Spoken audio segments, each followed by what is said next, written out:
चित्स्वभावाय भावाय सर्वभावान्तरच्छिदे अनन्तधर्मणस्तत्त्वं पश्यन्ते प्रत्यगात्मन अनेकान्तमयी मूर्तिर्नित्यमेव प्रकाशताम् परपरिणतिहेतोर्मोहनाम्नोऽनुभावा दविरतमनुभाव्य व्याप्तिकल्माशिताय मम परमविशुद्धि शुद्धचिन्मात्रमूर्तेर्भवतु समयसार व्याख्यैवानुभूते वन्दितु सौवसिद्धे दुवमचलमणोवं गतिं पत्ते ओच्छामि समयपाहुड मिनमो सुदकेवली भणिधं वंदे माताजी।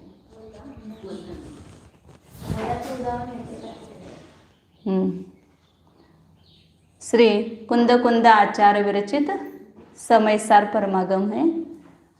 इस समयसार परमागम में परिशिष्ट अधिकार अंतिम है, अमृतचंद्राचार्य द्वारा विरचित, उसको अपन देख रहे हैं।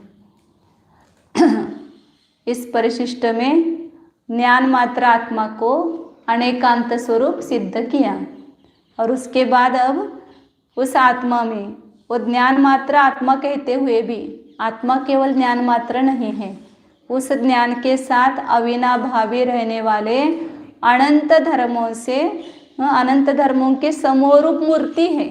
आत्मा मतलब खाली नहीं है आत्मा, या केवल उसमें ज्ञान भरा हुआ नहीं है, तो उस ज्ञान के साथ अविनाभावी रूप से अनंत धर्म उसमें पाए जाते हैं।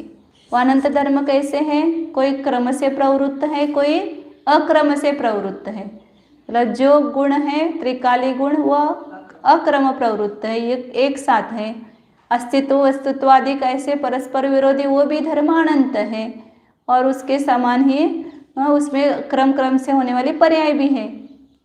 जैसे गुणस्थान मार्गणा, ये भी इसको भी मार्गणा एक साथ होती है, सब गुणस्थान क्रम क्रम से होते हैं। तो ये सब अनंत धर्मों का समूह रूप कौन है? आत्मा। आत्मा मतलब मैं, आत्मा मतलब मैं लगना चाहिए। बस आत्मा शब्द सुना कि मेरे लिए कह रहे हैं, ये मुझे संबोधन किया है। पद्मश्री ये मेरा संबोधन नहीं है, मेरा संबोधन क्या है? हे आत्मन, आत्मा मेरा संबोधन है। आत्मा कहा तो मुझे कहा है, और इस शरीर का नाम लिया तो मेरा नाम नहीं है। नाम किसका है? शरीर का है। आत्मा का नाम है क्या? शुद्धात्मा है मेरा नाम, मात्र जानना मेरा काम। शुद्धात्मा ही मेरा नाम है और मात्र जानना ही मेरा काम है।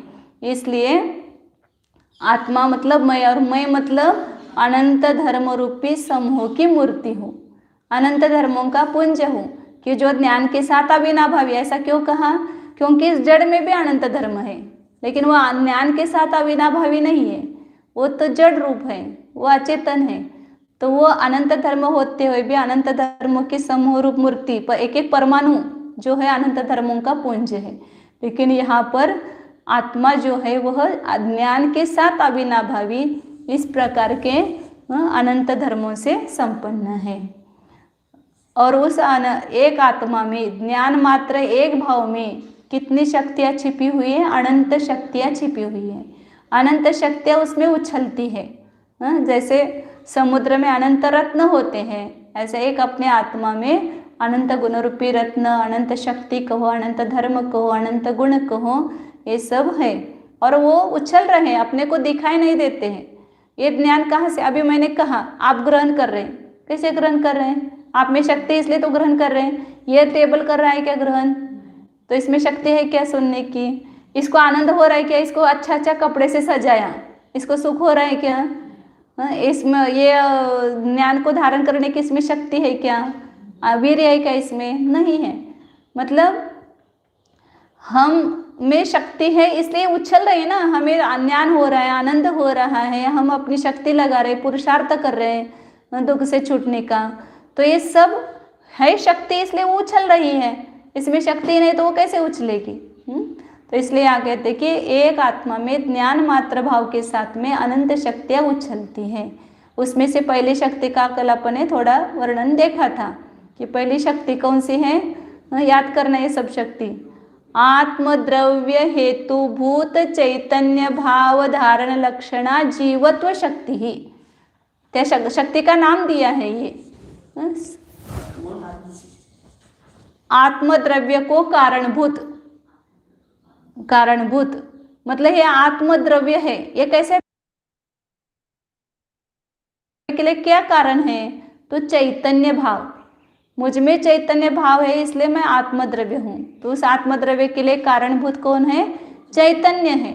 और उस चैतन्य भाव को धारण करना, हमेशा चैतन्य चैतन्य बने रहना, अभी आगे चित्त शक्ति भी बताएंगे, लेकिन यहाँ पर जीवन की मुख्यता से है कि जीव जी रहा है, हमेशा जीव है। कि आप पहले कुछ अलग थे, आगे कुछ आपका बदल हो करके पुद्गल होने वाला या कुछ दूसरी चीज होने वाली है, हमेशा जीव ही रहने वाले हैं ना।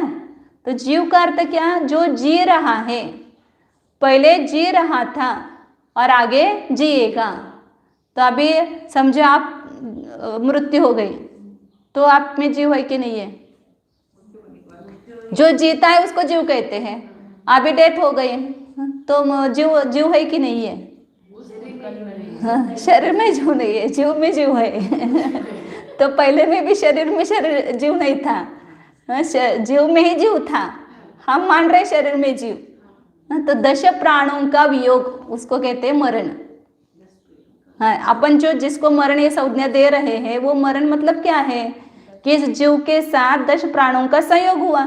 जब भी अपन किसी गति में गए तो वहाँ पर नया शरीर धारण किया, फिर इंद्रिया बनी, फिर मन प्राप्त हुआ, वचन प्राप्त हुआ, श्वासोश्वास प्राप्त हुआ, आयु कर्म है। तो ये 10 प्राण वहाँ पर जब मिल गए आपको, मनुष्य आयु कर्म का उदय चालू हो गया, तो इसलिए आपका जीवन चालू हो गया ऐसा लगता है। जन्म हुआ, वहाँ से स्टार्ट हुआ, फिर वो 10 प्राण बने रहे, तब तक क्या कहते? हाँ ये जी रहा है, जी रहा है, जी रहा है। फिर वो 10 प्राण नष्ट हो गए, हाँ ये मर गया। मरना मतलब क्या है? जीवन और मरण क्या है? 10 प्राणों की उत्पत्ति मतलब जन्म और 10 प्राणों का नाश मतलब मरण। ये अपने संसारी जीव की जन्म मरण की संज्ञा है। तो ये वास्तव में ये 10 प्राण जीव से अलग ही है। तो आत्मा 10 प्राणों से जी रहा है क्या? 10 प्राणों से तो यहाँ पर ये मनुष्य जीवन चल रहा है अपना, 10 प्राणों से जीव नहीं चल रहा है। ये मनुष्य पर्याय जो है वो 10 प्राणों पर टिकी हुई है। फिर ये जब 10 प्राण नष्ट होंगे तो ये मनुष्य पर्याय नष्ट होगी, जीव नष्ट नहीं होगा। मतलब हमारी जो मान्यता है ना वो पर्याय को ही जीव मान करके हम सब समझते कि मुझे जन्म, मेरा जन्म हुआ, मेरी मृत्यु हुई। वास्तव में जीव को जन्म भी नहीं है, जीव को मृत्यु भी नहीं है। जन्म और मृत्यु केवल संयोग और वियोग अवस्था है। 10 प्राणों का संयोग जन्म और 10 प्राणों का वियोग मतलब मृत्यु है। लेकिन खाली अपन जो निश्चय नहीं से मतलब वास्तविक जीव को देखेंगे तो उस जीव में 10 प्राण ही नहीं है, तो उसका संयोग को जन्म, जीव का जन्म कैसे कहा जाएगा? कब जन्मा है जीव? इस पर्याय में कैसे आया है ना जीव? क्या नया उत्पन्न हुआ? माँ पिताजी ने जन्म दिया कि नहीं आपको? क्या क्या माँ पिताजी ने जीवन दिया है? कितनी स्तुति गाते हैं उनके, कितने व्याख्यान करते हैं हम ज्ञानी लोग भी और त्यागी लोग भी। माँ के ऊपर इतने बड़े व्याख्यान होते हैं। तो माँ ने जन्म दिया है क्या हमको? हाँ, माता पिता ने कुछ नहीं किया, उनकी विषय वासना को पूर्ति की है और उस विषय वासना की पूर्ति से वहाँ पर अपने आप रजोवीर्य से ये शरीर की निर्मिति हुई है। जीव तो था ही पहले, कहीं तो कहीं किसी ना किसी गति में था, वहाँ से उड़ करके या गर्भ में आ गया, और गर्भ में आने के बाद वो शरीर की रचना हुई, और वो शरीर की रचना भी बुद्धिपूर्वक करती है कि माँ, अब वो योनि स्थान ही है वहाँ पर, वो क्या करते, वहाँ जीव उत्पन्न होता है। तो जैसे जीव बड़ा हो गया तो वो अपने आप ही हो रहा है, उसके कर्म का उदय है, और वहाँ के परमाणुओं को, नौ कर्म और बाकी के परमाणुओं को ग्रहण करके उसके शरीर की रचना बन रही है। वो हमें बुद्धि गोचर भी नहीं है, लेकिन हम क्या समझते कि मेरा जन्म माता पिता से हुआ, इसलिए उनके बहुत उपकार है। व्यवहारिक दृष्टि से आप कहो तो ठीक है कि व्यवहारिक दृष्टि से ये परस्पर उपग्रह होता है, माँ अपने को पालन करती है, फिर अपने को भी माँ का पालन करना चाहिए, ये सब व्यावहारिक बातें हैं। वस्तु स्थिति के दृष्टि से देखेंगे तो किसी जीव का किसी जीव के साथ कोई भी संबंध नहीं है, ना कोई अपने माता पिता है, ना कोई अपने पुत्र पुत्रियां हैं, न इस जीव को किसी ने जन्म दिया है, ना यह जीव किसी को जन्म देता है। तो जीवन मरण कुछ भी इसमें नहीं है, जन्म ही नहीं है, फिर उस जन्म को उत्पन्न करने वाले माँ अपने कैसे होगी, या मृत्यु ही नहीं है तो कोई मारने वाला अपने को कैसे होगा।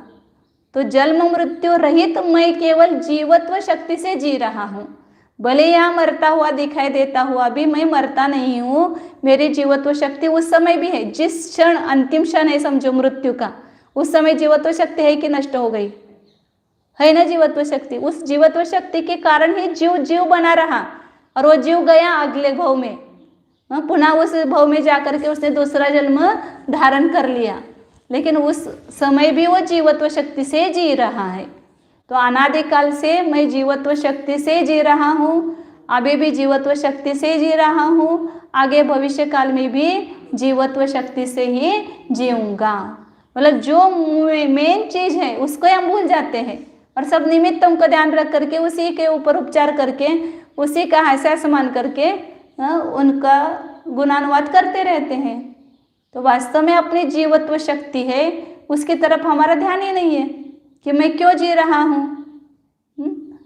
बादाम खाता हूँ इसलिए जी रहा हूँ, अमुक खा रहा हूँ इसलिए जी रहा हूँ, ये गोली नहीं खाएंगे औषधि की तो मैं मर जाऊँगा, फिर उस औषधि के कारण जन्म भर संयम में धारण नहीं कर सकते हैं क्योंकि गोली खानी पड़ती है। तो ये सब हमारा निमित्तों के ऊपर अपना जीवन चल रहा है। वास्तव में देखा जाए तो जीवत्व शक्ति कहीं पर भी, भले तुम यहाँ से चले जाओ मृत्यु होगी, लेकिन जीवन तो नष्ट नहीं होगा। जीव का जीवन कितना है, अनादि अनंत। जीव की आयु कितनी है, 70-100 वर्ष की नहीं है। जीव अनादिकाल से है और अनंत काल तक रहेगा। तो इस जीव भव का जन्म हुआ तो हम क्या करते हैं, जन्मोत्सव मनाते हैं, बर्थडे करते हैं। तो जन्म ही नहीं तो किसका बर्थडे है, उस दिन कितना आनंद आता है सबको। तो शरीर का जन्म है तो वो बर्थडे भी जीव का नहीं है। फिर 60 वर्ष पूरे हो जाते हैं तो क्या मनाते हैं, या 25 वर्ष हो जाते तो कौन कौन से आती है जयंती, हमें तो पता नहीं हो। रजतोत्सव, स्वर्ण महोत्सव, अमृत महोत्सव, शताब्दी, ये किसके हैं, कितना पैसा खर्च करते हम इसके लिए, लाखों करोड़ों रुपए। विशुद्ध सागर महाराज जी ने एक बार कहा था कि जितना जन्मोत्सव में और इसमें हम खर्चा करते हैं, करोड़ों रुपयों का खर्चा करते हैं, उतने में एक नया मंदिर बन जाएगा। शास्त्र, एकाध शास्त्र की छपाई होगी कि उस देव शास्त्र गुरु के आयतन के निमित्त से हजारों जीवों का कल्याण होगा। और आज हम एक दिन के 1 घंटे के लिए इतना कार्यक्रम करते, जन्मोत्सव मनाते हैं, और इतना सब करके भी कुछ फायदा है क्या? लोग कितना सुनते हैं और कितना ग्रहण करते हैं उसमें से। तो इसलिए ये सोचने की बात है। तो जन्म ही नहीं तो जन्मोत्सव भी वास्तविक नहीं है। और जिसको जन्म मरण में आनंद आ रहा है उसको संसार में आनंद आ रहा है, उसको मोक्ष, वो मोक्षार्थी नहीं है।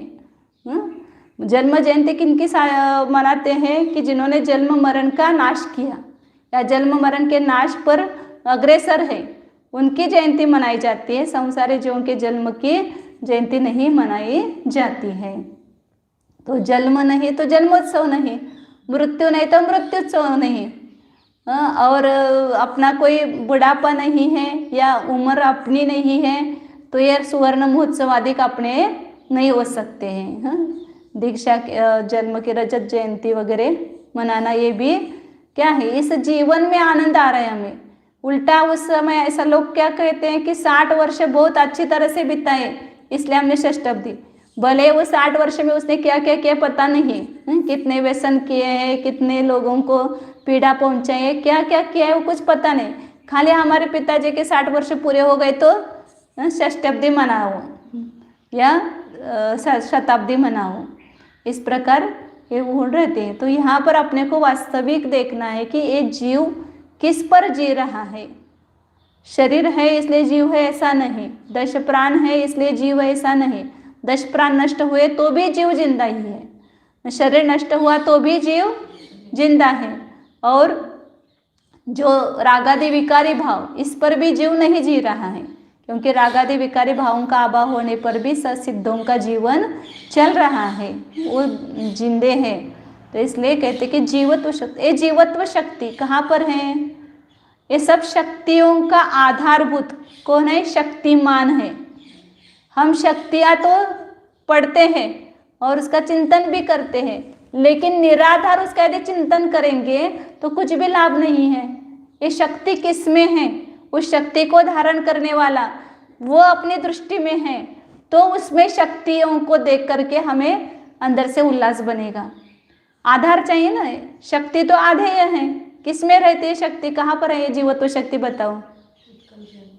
पुदल के अंदर, पुदगल में जीवत्व शक्ति है, जीव में जीवत्व शक्ति। तो वो जीव नामक द्रव्य, जीव जिसका नाम है, ऐसा द्रव्य यहाँ पर है मौजूद विद्यमान इस शरीर में, और उस जीव में ये जीवत्व शक्ति है। जीवत्व शक्ति क्या हो गई? जैसे अभी आम है तो मीठापना कहाँ पर है? आम में है ना, तो आम आधारभूत है ना उसका, उसमें मिठास है। शक्कर आधारभूत है तो उसमें मिठास है, मिठास कोई अलग रहती नहीं है। तो इसे शक्ति कोई अलग रहती नहीं है, शक्तिमान में ही शक्ति रहती है। तो इसलिए यहाँ पर एक एक शक्ति को भेद रूप से न देख करके उस शक्ति से संपन्न ऐसा जो एक आधारभूत आत्मा है, अनंत गुणों का पुंज, उसकी तरफ हमारी दृष्टि जानी चाहिए। हमने कहा मीठी शक्कर, तो आपके किस पर ध्यान गया? आपका शक्कर आपकी नज़र में आई कि नहीं? उसी प्रकार जीवत्व शक्ति से युक्त जीव, तो हमें क्या नज़र में आना चाहिए कि जीव, जैसे वो शादी मनाते हैं ना, उस समय लड़की वाले क्या करते हैं? बहुत सारे आइटम बनाते हैं, क्या मैंने त्याला वो दिखाने के लिए, वो शो के लिए रखते हैं ना। हाँ, रुकवत, रुकवत बोलते हैं हमारे मराठी में, हम हिंदी में क्या बोलते हैं पता नहीं, कि वो सब ऐसा बहुत ऐसे आइटम, खाने के पदार्थ अलग अलग अच्छे अच्छे, मैसूर पाक, लाडू वगैरह, करंजी, ये सब रखते हैं ऐसे बुट्टियों में भर करके। और कुछ ऐसे ये सब घर में रखते हैं ना, वो जो शोभा की वस्तुएं वो भी रखते हैं, या बर्तन भी रखते हैं, और भी बहुत सारी वस्तुएं ऐसे रखते हैं। किस लिए रखते हैं? हम उस दिखाने के लिए, इस लड़की की शादी में हमने इतना खर्चा किया, या ये इस लड़की का इतना वैभव है, ये सब उनको दे रहे हैं, उसको दिखाने के लिए रखते हैं। समझो, अब वो जो रुकवत है वो उस लड़की की महिमा को बता रहा है। जो सामान है उस लड़की की महिमा को बता रहा है कि ये इतनी संपन्न है, इसलिए इतने प्रकार के आइटम वगैरह बनाए हैं। वो दिखाने के लिए तो सब बनाते हैं। अब यदि समझो वो लड़की ही नहीं है, तो सब आइटम जो बनाया है उसका कुछ प्रयोजन है क्या? उस लड़की के लिए है ना ये सब पूरा। तो उसी प्रकार ये जो शक्तियां हैं ये आत्मा का वैभव है, और यदि वो आत्मा ही हमारे नजरअंदाज है, आत्मा ही हमारे दिमाग में नहीं है, तो ये सब शक्तियां पढ़ करके क्या लाभ है? जीवत्व है, ज्ञान है, दर्शन है, सब पढ़ेंगे, और वो आत्मा ही हमारे दृष्टिपात में नहीं है, दृष्टिक्षेप में नहीं है, तो ये शक्तियां पढ़ करके कुछ भी लाभ नहीं। इसलिए हर शक्ति को जानते समय ये शक्ति जिसमें पाई जाती है वो द्रव्य हमारे दृष्टि में आना चाहिए कि ये जीव है, और इस जीव, यह जीव मतलब जो यहाँ इस शरीर में भी विद्यमान है, यह जीव जीवत्व शक्ति से जी रहा है, ना किसी की मेहरबानी है। मैं जी रहा हूँ, ये कोई आय कर्म की मेहरबानी नहीं है, ये कोई अन्य अन्न पदार्थ आदि की मेहरबानी नहीं है, इंद्रियों की मेहरबानी नहीं है, प्राणों की मेहरबानी नहीं है।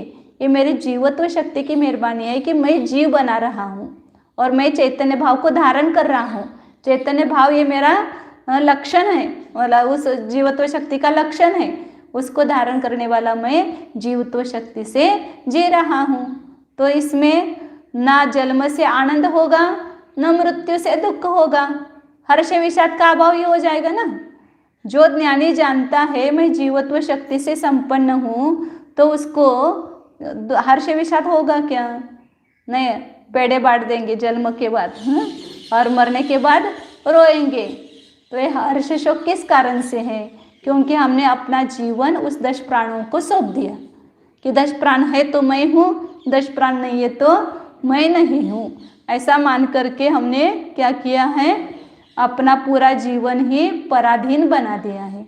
वास्तव में मैं तो अपने जीवत्व शक्ति से जी रहा हूँ।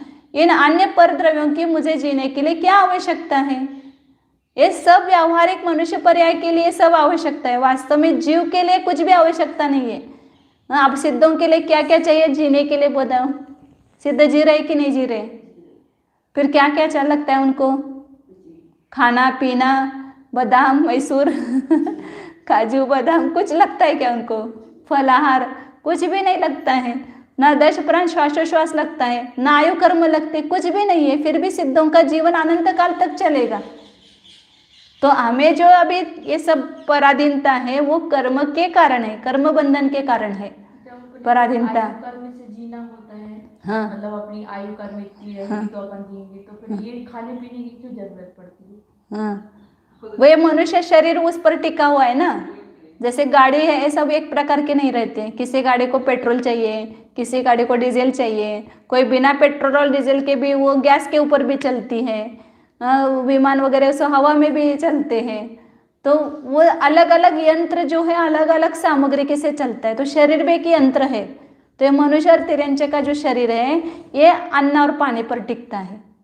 इसके लिए अन्न की आवश्यकता है, तो उसके बिना वो नहीं रहता। और ये शरीर जब तक इसका जीव का संयोग है तब तक ये शरीर बना रहता है।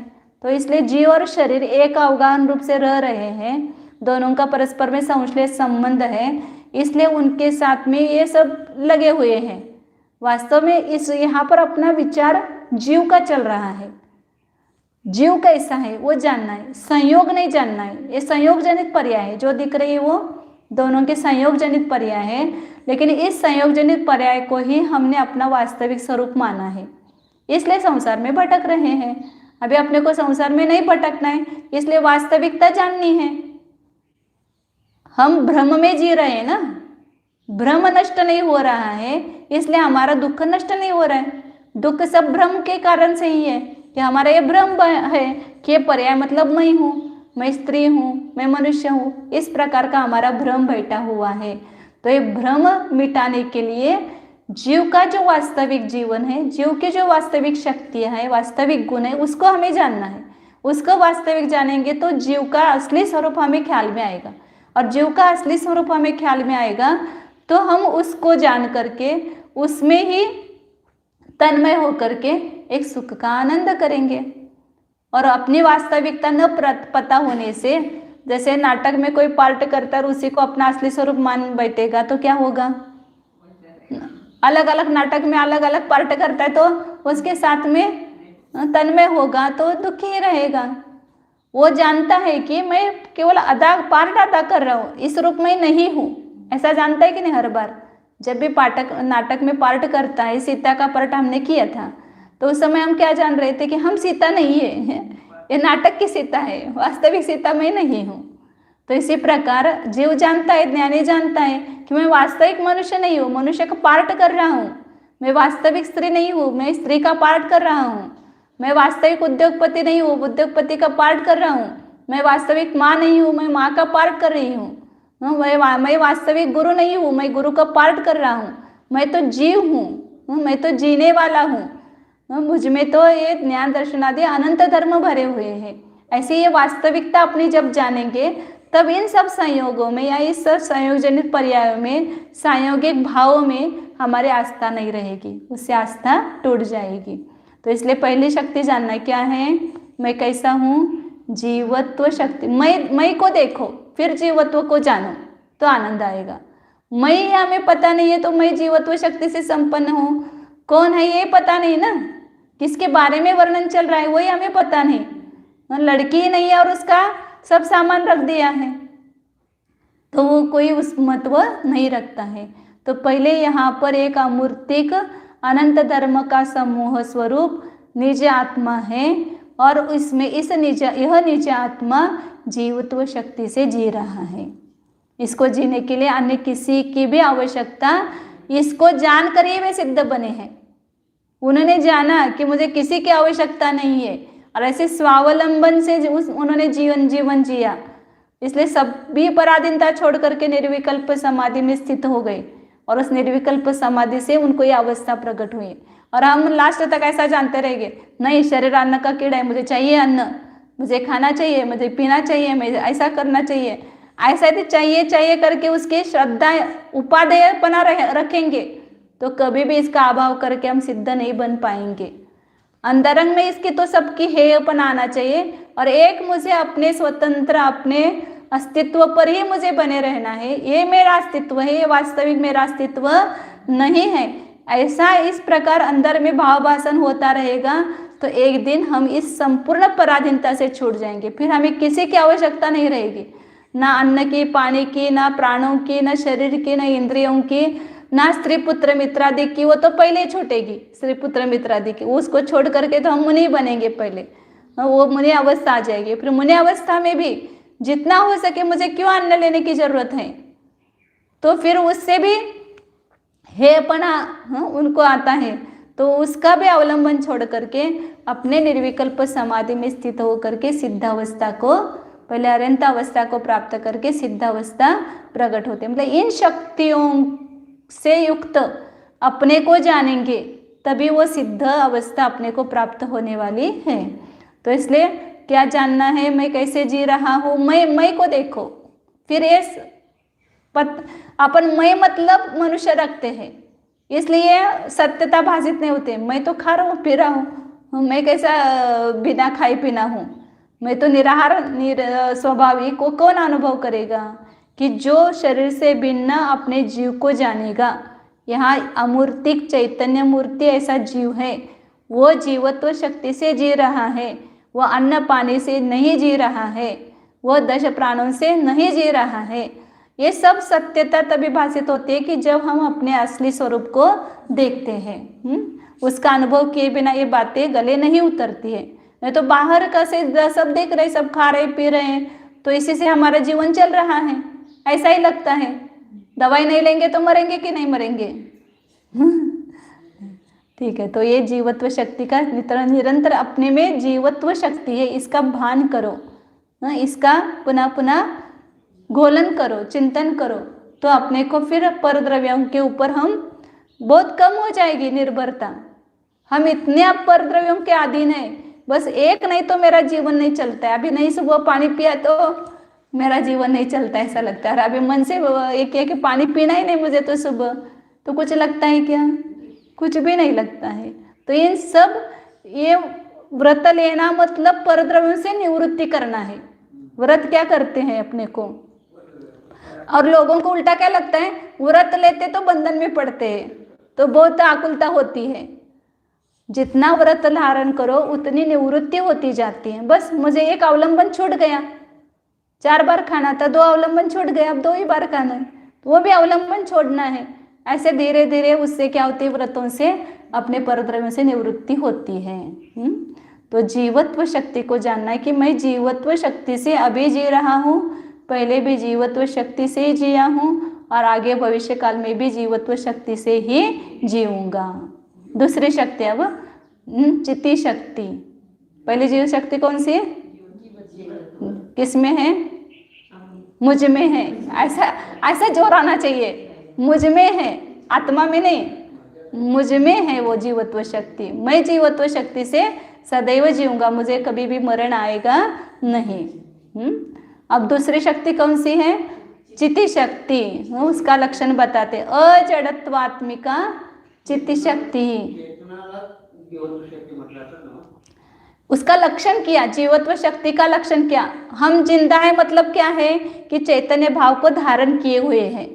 ये शक्तियों का लक्षण क्या है? पीछे शक्ति क्या है? जीवत्व शक्ति। उसका लक्षण क्या है? चैतन्य भाव को धारण करना, ये उसका लक्षण है। लक्षण से लक्ष्य की पहचान होती है। हमारा जीवन है कैसे जहाँ समझ में आएगा? हम चैतन्य भाव को धारण किए हुए तो हम जी रहे हैं, ये समझ में आता है। और उस चैतन्य भाव का धारण करना किसका कारण है? आत्मद्रव्य का कारण है। आत्मद्रव्य जो है बना रहा है, आत्मद्रव्य कब टिका रहेगा? उसमें चैतन्य होगा तो। और चैतन्य को धारण करना किसका लक्षण है? जीवत्व शक्ति का लक्षण है। तो इस प्रकार आत्मद्रव्य को कारणभूत चैतन्य मात्र भाव को धारण करना जिसका लक्षण है वह जीवत्व शक्ति है। दूसरी बताई शक्ति किसकी शक्ति है? मेरी। मैं शक्ति से संपन्न ऐसा मेरा द्रव्य है। पहले द्रव्य इसलिए बोलते हैं आधार मतलब द्रव्य है। गुणों के समूह को द्रव्य कहते हैं। गुण जिसमें रहते हैं वो द्रव्य है। तो जीवत्व ये भी एक शक्ति कहो, एक गुण है उसमें। तो वो जीव नामक द्रव्य है इस शरीर के अंदर, मतलब शरीर अलग ही है, पास शरीर के कहो। शरीर को इसलिए पड़ोसी कहते हैं ना, शरीर पड़ोसी है, शरीर में हम नहीं है, पड़ोसी के पास हम रह रहे हैं। तो मेरा एक स्वतंत्र जीव द्रव्य और उसमें जीवत्व शक्ति है। दूसरी शक्ति है उसमें चिति शक्ति। उस चिति शक्ति का लक्षण क्या है? अजड़त्वात्मिका। अब इसको कहना कैसे? अब चैतन्य को हम बताए कैसे? तो इसको निश्चित रूप से बताना पड़ रहा है। जड़पना नहीं होना, जड़पने का अभाव, उसको कहते हैं चिति। जैसे अब ये दिख रहा है, पेंसिल दिख रही है, पेन है, पुस्तक है, ये टेबल है, ये कपड़ा है, ये कैसे दिख रहा है अपने को? इसमें कुछ चेतनता भाषित हो रही है क्या? तो ये जड़त्व का इसमें सद्भाव है, तो इसमें चेतनता नहीं है। तो मुझ में चेतनता है। क्यों? क्योंकि मैं जड़ नहीं हूँ। इस पेंसिल जैसा, इस पुस्तक जैसा मैं जड़ हूँ क्या? नहीं हूँ। तो मुझ में और इसमें भेद दिखाई दे रहा है ना। वो भेद किस कारण से दिखाई दे रहा है? चिति शक्ति के कारण से। चिति शक्ति मुझ में है, तो उस चिति शक्ति के कारण से इसमें और अपने में क्या दिखाई दे रहा है? भेद है। हम जड़ क्यों नहीं बन रहे हैं? अब समझो कि बहुत मंद बुद्धि है। अब हम मौसी कहते कि मुझे कुछ ज्ञान नहीं है, मंद बुद्धि है। अब मंद बुद्धि है तो जड़ हो गई क्या? हमने डांटा तो समझ में आता है कि नहीं? जन्म का छोटा बच्चा, एक 2 महीने का भी बच्चा है, और उसको डांटो तो उसको क्या होता है? तुरंत दुख होता है। क्यों हो रहा है दुख? उसको चेतनता है ना उसमें, उसके अंदर, इसलिए उसमें वो असर हो गया। यदि चेतनता नहीं होती तो उस पर असर हो सकता था क्या? तो किसी भी अवस्था में हो जीव में कभी भी जड़त्व नहीं आता है। भले वो निगोद पर्याय में गया, निगोद पर्याय सबसे हीन अवस्था जीव की, कि सबसे वो सूक्ष्म निगोद लब्धे पर्याप्त तक धारण करता है, तो एक जगन्य ज्ञान कहते हैं उसको, वो जगन्य ज्ञान उसको रहता है। तो ऐसा कि वो जड़ जैसा, अभी जैसे पेड़ है दिख रहे हैं, वो निगोद छोटी से जाने दो, पेड़ दिख रहा है, इसमें आपको ये दिखता है क्या? चैतन्यपना दिखाई दे रहा है क्या? लेकिन उसमें भी चैतन्यपना है, उसमें भी जड़पने का अभाव है, क्योंकि वो वनस्पतियां हैं। आप पानी वगैरह दो, फूल जाती है, उसको पानी वगैरह देना बंद करो तो सिकुड़ जाती है। या बहुत सारी वनस्पतियां हैं, उसको है ना गर्भवती स्त्री ने उसको लात मारी तो वो एकदम फूल जाती है, उसको आनंद होता है। और वो लाजाड़ू का पेड़ रहता है, उसको हाथ ऐसा टच करेंगे तो वो सिकुड़ जाते हैं उसके पत्ते सब। तो ये कैसे हो गए? उसमें चित्ती शक्ति है ना। वहाँ पर पत्थर है, अग्नि है या पानी है, इसमें भी आप अभी छद्मस्त ज्ञान के द्वारा उसमें नहीं देख पा रहे हैं, लेकिन पत्थर भी बढ़ते हैं। पत्थर मतलब जो खान में है उसमें भी जीव है, या जो धूली के कण वगैरह हैं इसमें भी जीव आकर के पैदा होते हैं। तो वह भले ही जड़ जैसा भाषित हो रहा है, लेकिन जड़ नहीं है, क्योंकि उसमें चेतनता है, जड़त्व का अभाव है। तो एकेंद्रीय पर्याय में भले ही जड़वत लगता है, फिर भी वो जड़ नहीं है। क्यों नहीं है जड़ एकेंद्र में जाने पर? क्योंकि चित्ती शक्ति है उसमें। उस चित्ती शक्ति का एक कार्य है कि वो उस जीव को कभी भी जड़ नहीं होने देता, वह हमेशा उसको चेतनता रखता है, उसमें चित्तीपना रखता है। भले एकेंद्र में जाए, अलब्ध पर्याप्तक अवस्था में जाए या कहीं किसी भी अवस्था में जाओ, तो वह चेतनता का अभाव नहीं होता है। चित्ती शक्ति हमेशा उसमें कायम रहती है। तो इस चित्ती शक्ति का कारण कौन है? बने रहने का जड़पने का अभाव, जड़त्व न आने का कारण कौन है? चित्ती शक्ति है।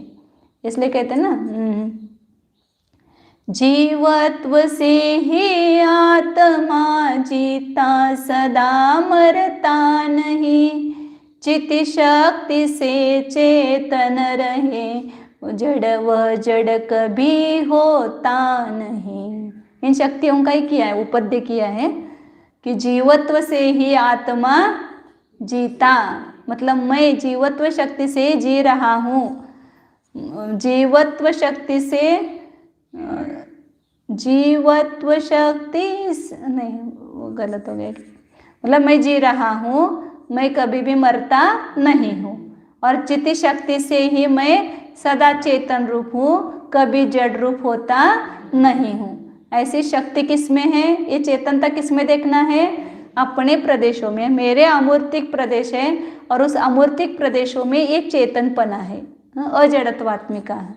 ऐसी ये चित्ती शक्ति जीव में पाई जाती है। तो मतलब जीवत्व शक्ति में क्या बताया? सतपना बताया कि जीव जीव जीव जीव है, हमेशा जीव जीव रूप है। ये सतपना बताया जीवत्व शक्ति में।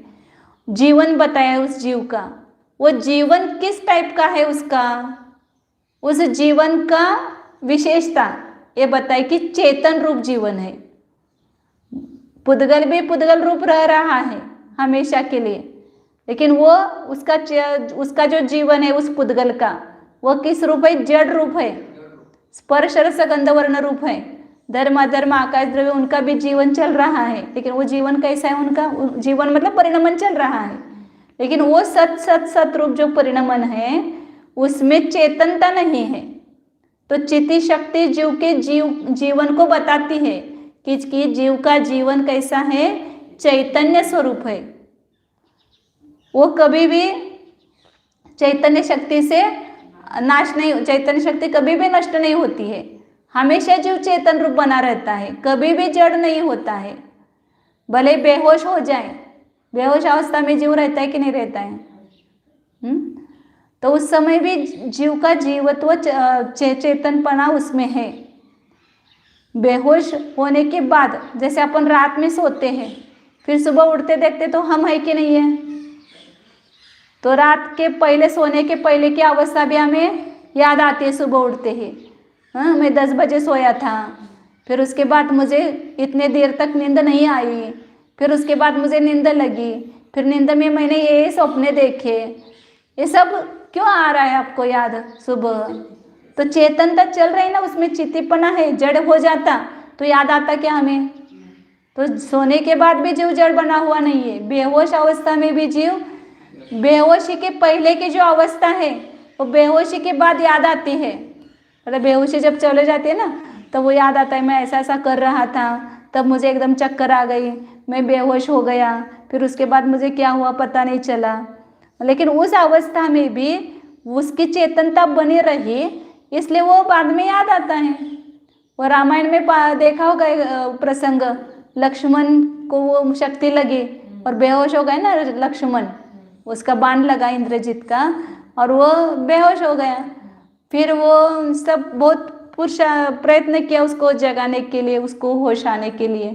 तो बाद में वो हनुमान जो है वो शक्ति पहाड़ लेके आता है दवाई का, और वो उसकी क्या विशल्या, उस विशल्या के पानी से नहाए हुए, स्नान किए हुए पानी से उसको वो चेतना आ गई। अब वो चेतना नष्ट हुई थी क्या? उसके समय चेतना थी, केवल उसमें कुछ बिगाड़ हुआ था, मतलब उसमें कुछ आवरण आ गया था, इसलिए वो दिख नहीं रहा था।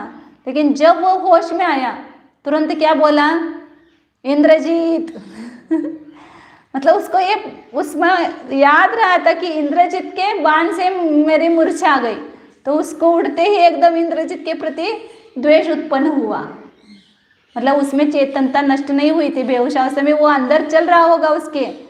वो जैसे अपन दिन में जो याद करते हैं ना, वो रात्रि में सपने वही आते हैं, तो वैसे वो सपने आना वो उसका वो संस्कार रहता है। उसी प्रकार बेहोश अवस्था में, बेहोशी के पहले की जो अवस्था है उसका संस्कार उसमें बना रहता है, फिर उसके बाद में उसको एकदम होश आने के पर वो सब याद आता है।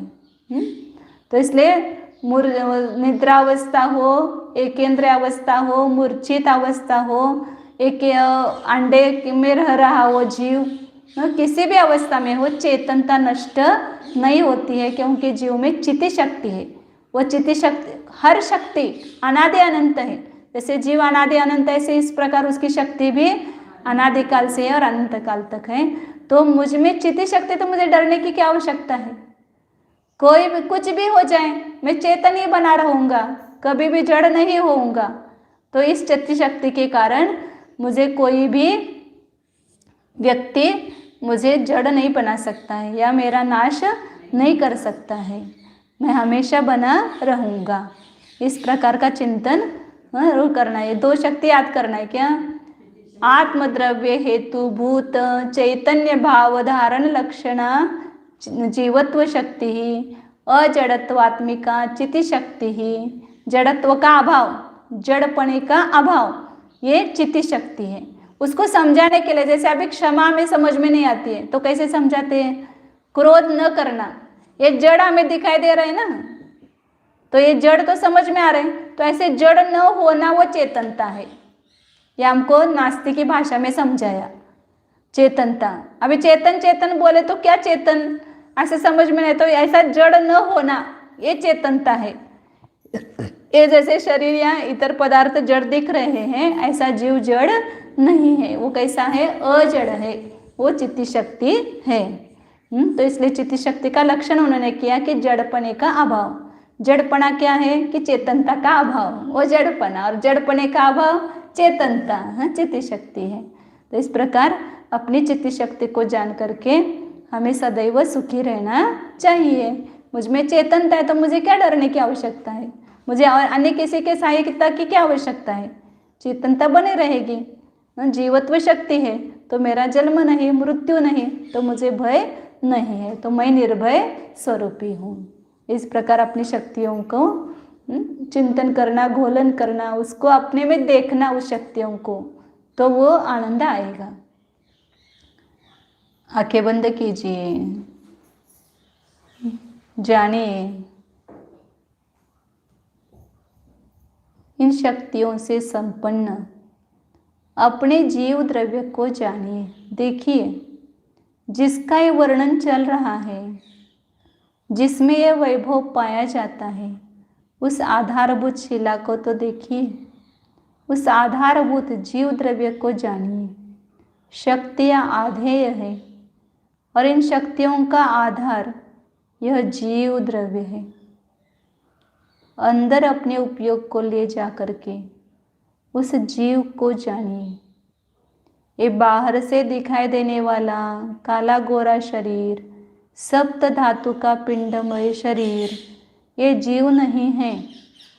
इस शरीर में चैतन्य स्वरूप अमूर्तिक असंख्यात प्रदेशों का पिंड है। ये जीव का अस्तित्व है।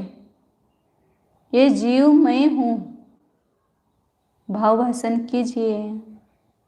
शब्दों से भावभाषण नहीं होता है, ज्ञान से कज कीजिए। अपने ज्ञान से हम जान सकते हैं मैं जीवत्व शक्ति से संपन्न जीव ही हूँ।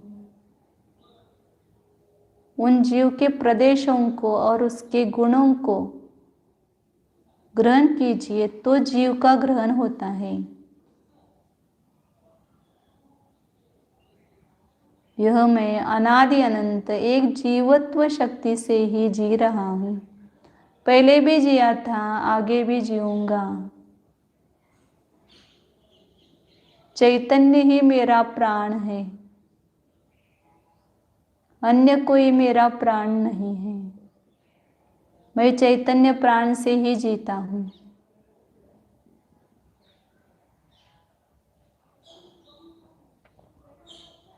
चैतन्य प्राण और मैं अलग नहीं हूँ। उन चैतन्य प्राण को धारण करने वाला यह मैं जीव हूँ, जानिए। चेतनता प्रतिभासित हो रही है ना? देखिए भीतर क्या चल रहा है। हलचल मच रही है। ये प्रतिभा से एहसास हो रहा है। ये कहाँ पर हो रहा है?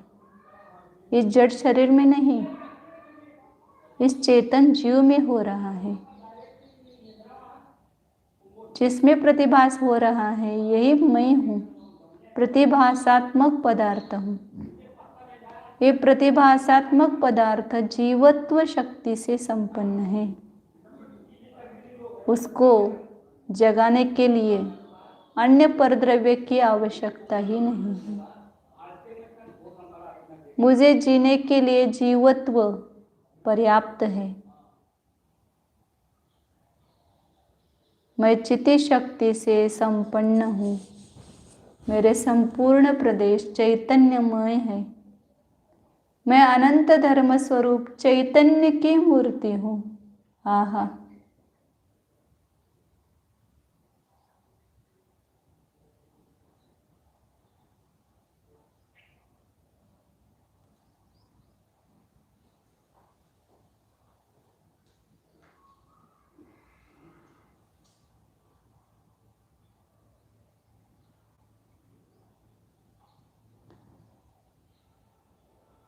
चिन्मूर्त स्वरूप अमूर्तिक स्वरूप निर्मम स्वरूप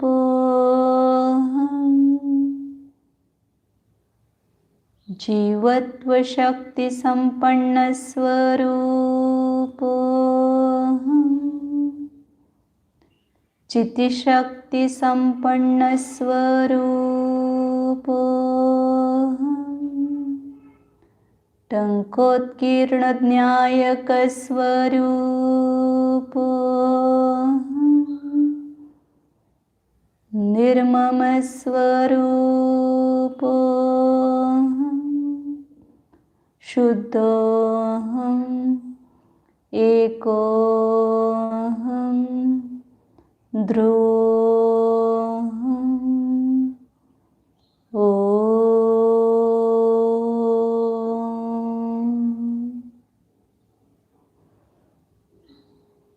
विसर्जन। नमो अरिहन्ताणं नमो सिद्धाणं नमो आयर्याणं नमो वज्रायाणं नमो लोये सवसाहुं नमो अरिहन्ताणं नमो सिद्धाणं नमो आयर्याणं नमो वज्रायाणं नमो लोये सवसाहुं नमो अरिहन्ताणं नमो सिद्धाणं नमो आयर्याणं नमो वज्रायाणं नमो लोये सवसाहुं बोधि समाधि परिणाम शुद्धि स्वात्मोपलब्धि शिव सौख्य सिद्धि चिंतामणिं चिन्तितवस्तुदाणे त्वां वन्दमानस्य मम